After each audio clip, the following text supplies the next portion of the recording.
Assalamualaikum warahmatullahi wabarakatuh. Gimana teman-teman kabarnya? Langsung saja ya. Di sini saya dan rekan-rekan saya akan menjelaskan tentang latar belakang perlunya bimbingan konseling di sekolah. Kelompok 1 yang beranggotakan saya, Devi Nurmalasari dengan NIM 230701900103. Kedua, Himatul Ulia dengan NIM 230701900039. Yang ketiga yaitu Maulinda Fernadewi dengan NIM 230701900011. Yang keempat yaitu Sri Aminah dengan NIM 230701900029. Yang kelima yaitu Sinta Anissa Putri dengan NIM 230702000026. Di sini kita akan membahas tentang faktor-faktor yang melatar belakangi perlunya bimbingan konseling di sekolah, yang meliputi 6 latar belakang. Yang pertama, latar belakang psikologi. Yang kedua, latar belakang sosial budaya. Yang ketiga yaitu latar belakang agama. Yang keempat, latar belakang pendidikan. Yang kelima, latar belakang perkembangan iptek. Yang keenam yaitu latar belakang globalisasi. Latar belakang psikologis. Latar belakang psikologis dalam PK memberikan pemahaman tentang tingkah laku individu yang menjadi sasaran atau klien. Hal ini sangat penting karena bidang garapan bimbingan dan konseling adalah tingkah laku klien atau individu tersebut, yaitu tingkah laku yang perlu diubah atau dikembangkan untuk mengatasi masalah yang dihadapi. Kemudian, proses perkembangan tidak selalu berlangsung secara linear, sesuai dengan arah yang diharapkan atau norma yang dijunjung tinggi, tetapi bersifat fluktuatif dan bahkan terjadi stagnasi atau diskontinuitas perkembangan. Latar belakang dari segi psikologis menyangkut masalah perkembangan individu, kebutuhan individu, penyesuaian diri, serta masa belajar. Latar belakang sosial budaya. Individu merupakan biopsikososio-spiritual, yang artinya bahwa individu makhluk biologis, psikologis, sosial, dan spiritual. Setiap anak sejak lahir tidak hanya mampu memenuhi tuntutan biologisnya, tetapi juga tuntutan budaya, di mana individu itu tinggal. Tuntutan budaya itu dilakukan agar segala dampak modernisasi dapat difilter oleh individu tersebut secara otomatis, serta individu diharapkan dapat menyesuaikan tingkah lakunya sesuai dengan budaya yang sudah ada, agar dapat diterima dengan baik oleh lingkungan tersebut. Untuk mengembangkan semua kemampuan penyesuaian tersebut, sangat diperlukan sebuah bimbingan. Selanjutnya, latar belakang agama. Dalam landasan agama, bimbingan dan konseling diperlukan penekanan pada 3 hal pokok. Yang pertama, keyakinan bahwa manusia dan seluruh alam adalah makhluk Tuhan. Yang kedua, sikap yang mendorong perkembangan dan kehidupan manusia berjalan ke arah dan sesuai dengan kaidah-kaidah agama. Yang ketiga, upaya yang memungkinkan berkembang dan dimanfaatkannya secara optimal suasana dan perangkat budaya serta kemasyarakatan yang sesuai dengan kaidah-kaidah agama untuk membentuk perkembangan dan memecah masalah individu. Latar belakang pendidikan. Bimbingan dan konseling diperlukan untuk mengembangkan pendidikan yang bersifat meninggi, meluas, dan mendalam. Ada 3 hal pokok yang menjadi latar belakang perlunya bimbingan dilihat dari segi pendidikan. Yang pertama, dilihat dari hakikat pendidikan sebagai suatu usaha sadar dalam mengembangkan kepribadian. Kedua, pendidikan senantiasa berkembang secara dinamis dan karenanya selalu terjadi perubahan-perubahan dan penyesuaian dalam komponen-komponennya.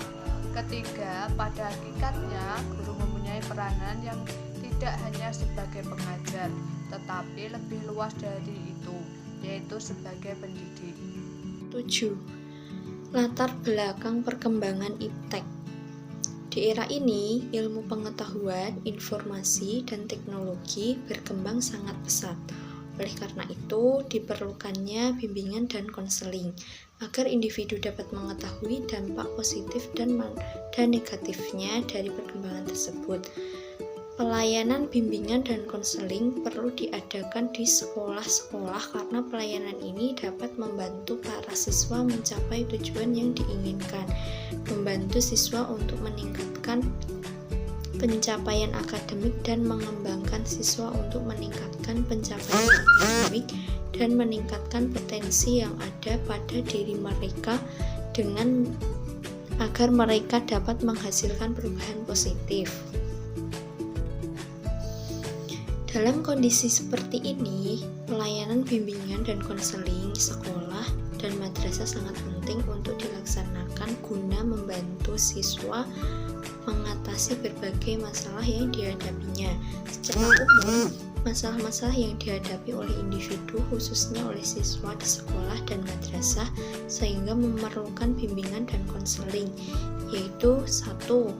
Masalah-masalah pribadi, 2. Masalah belajar, 3. Masalah pendidikan, 4.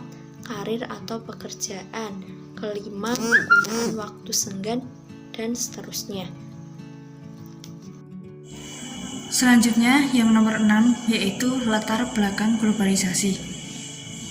Globalisasi merupakan perpaduan antara informasi, pemikiran, gaya hidup, dan teknologi yang mendunia.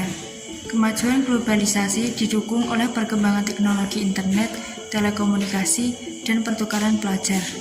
Sela Sumarjan mengatakan bahwa globalisasi adalah proses terbentuknya sistem komunikasi dan organisasi antar masyarakat yang ada di dunia untuk mengikuti sistem dan kaidah yang sama.